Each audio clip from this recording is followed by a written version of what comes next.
Assalamualaikum warahmatullahi wabarakatuh. Perkenalkan, nama saya Nur Huda Ismail. Saya orang Indonesia, tapi sekarang saya di Singapura.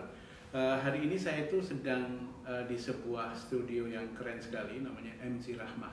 Kalau di Indonesia itu ya semacam upaya dari anak-anak muda Singapura di sini mempunyai studio seperti ini yang keren banget.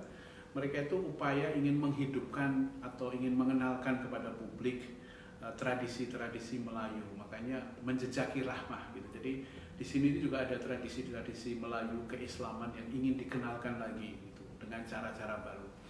Nah, di masa pandemi seperti ini itu upaya seperti ini sangat bagus karena mereka ingin membawa tradisi-tradisi Singapura yang ada yang bagus itu dalam bentuk online dan kemudian dia akan memberikan disebarluaskan kepada publik. Karena hari ini tuh salah satu hal yang paling mendasar ketika kita itu di dalam masa pandemi itu apa? Banyak waktu akan kita luangkan di rumah, tidak banyak bergaul, dan kalau di Singapura, dalam konteks Singapura itu sangat banyak larinya ke sini, ke handphone. Jadi mereka banyak online, dan juga hanya Singapura, saya kira di Indonesia juga hal yang sama, dimanapun di seluruh dunia, akibatnya kita sangat online terus. Nah, di online ini kadang kita cuma iseng untuk mencari informasi. Sedang mencari informasi karena keisengan ini ya seringkali kita tidak tahu, tidak bisa membedakan mana yang itu berita benar yang bisa kita percaya, mana yang itu hoax, mana yang itu kemudian berita atau informasi yang disebarluaskan oleh kelompok-kelompok tertentu yang ingin melakukan membawa orang kepada kelompok mereka, agenda mereka yang khusus. Nah, saya sendiri di Indonesia dan di Asia Tenggara banyak secara khusus melihat fenomena orang terradikalisasi atau mengadopsi atau memakai pikiran-pikiran yang ekstrim melalui media sosial ini. Kalau dulu, di zaman dulu, di masa sebelum ada media sosial, orang itu kalau di konteks Asia Tenggara, di Indonesia, Singapura, Malaysia, dan juga Filipina juga sebagian, dulu yang terlibat di dalam aksi kekerasan itu masuk dulu ke dalam organisasi, kelompok. Nah, dulu dikenal kelompoknya itu salah satunya itu Jamaah Islamiyah. Jadi orang gabung ke kelompok, individu inilah yang kemudian yang gabung ke kelompok ini kemudian terlibat di dalam aksi kekerasan.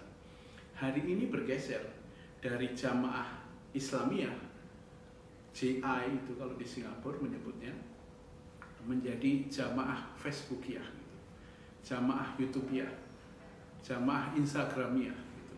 Jamaah-jamaah yang muncul mereka itu adalah yaitu fenomena orang-orang yang dulunya itu, kalau dulu itu namanya collective actions, orang gabung dulu ke kelompok. Kalau sekarang itu connective action, hanya connect saja gitu, orang kemudian bergabung. Oleh karena itu fenomena ini tidak fenomena di mana saja dan mereka ini pelan-pelan orang yang mencari informasi di media sosial ini yang tidak kepada guru yang benar, tidak ada belajar Islam sepotong-sepotong ini sebetulnya oleh salah seorang profesor dari UGM, Profesor Dr. Kunto Wijoyo. Fenomena ini seringkali dia sebut dengan istilahnya Muslim tanpa masjid, yaitu orang-orang yang belajar Islamnya itu sepotong-sepotong, orang yang belajar Islamnya itu hitam putih, orang yang belajar Islamnya itu melupakan konteks.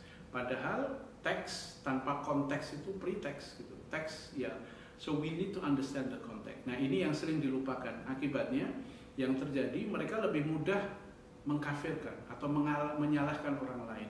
Dan ini sesuatu hal yang saya kira di masa pandemi ini akan menjadi sebuah fenomena yang perlu kita waspadai bersama, di mana kita selalu banyak menggunakan waktunya online, ingin cepat mencari informasi agama karena kemudian melihat fenomena sekarang itu sudah mulai capek ya dengan kondisi pandemi. Tetapi kemudian kalau ngajinya itu salah hanya dengan sosial media saja, kemudian tidak bertanya kepada ustadz yang benar, yang tidak ada referensinya, seolah-olah hanya belajar dari sosial media itu cukup, ini akan merusak well-being kita, rasa kemanusiaan kita, sehingga kita melupakan bahwa manusia hidup itu nggak bisa sendiri. Manusia hidup itu harus saling tergantung saling kepada kelompok yang lain, dan tidak hanya bisa dalam hidup kelompoknya sendiri.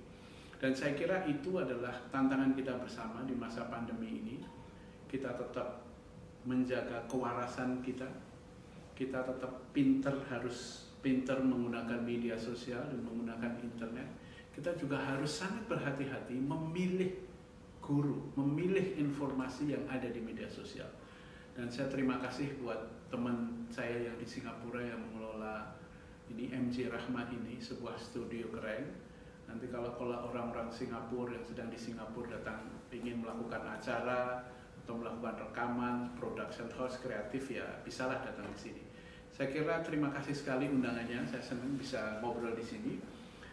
Assalamualaikum warahmatullahi wabarakatuh.